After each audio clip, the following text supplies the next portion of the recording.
Estamos con el doctor Sebastián Sendros, director médico de Indiva, una compañía nacional dedicada a la fabricación y distribución de tecnología puntera en medicina estética, cirugía plástica y dermatología, con una importante presencia internacional en más de 65 países.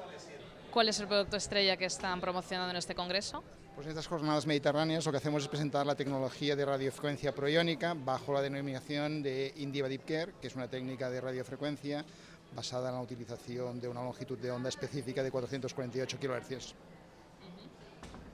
¿Y cómo está viendo el futuro del sector en esta era que ya llamamos post-crisis? ¿Qué es lo que espera de los próximos años? Bueno, realmente la medicina estética es curioso, pero es una apuesta de futuro por el sector, por los profesionales y por los propios clientes, pacientes. La estética hoy no es un lujo, no es un capricho, es una necesidad. El entorno valora muchísimo lo que es el cuidado estético de las personas bajo una tecnología que sea inocua y segura. En este sentido, pienso que el sector va a hacer una transformación importante y desde luego es un camino sin retorno hacia adelante y hacia lo positivo. ¿Y cuál va a ser la estrategia de Indiva a medio o corto plazo para adaptarse a esta nueva situación? Indiva, desde luego, apuesta y ha apostado siempre por la investigación como base de sus reivindicaciones y base de su trabajo.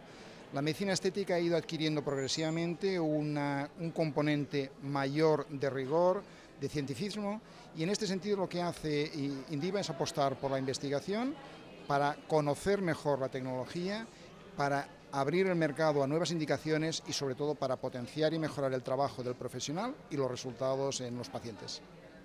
¿Cuál es la diferencia fundamental de la radiofrecuencia ProIonic en referencia a las demás? Lo que caracteriza una técnica de radiofrecuencia es el valor de la longitud de onda en la frecuencia a la que trabajan los equipos.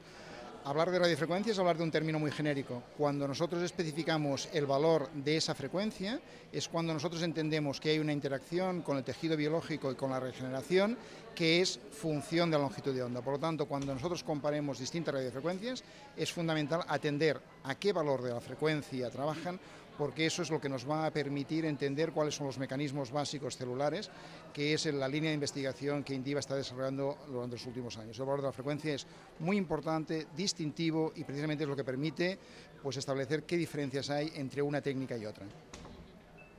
Gracias.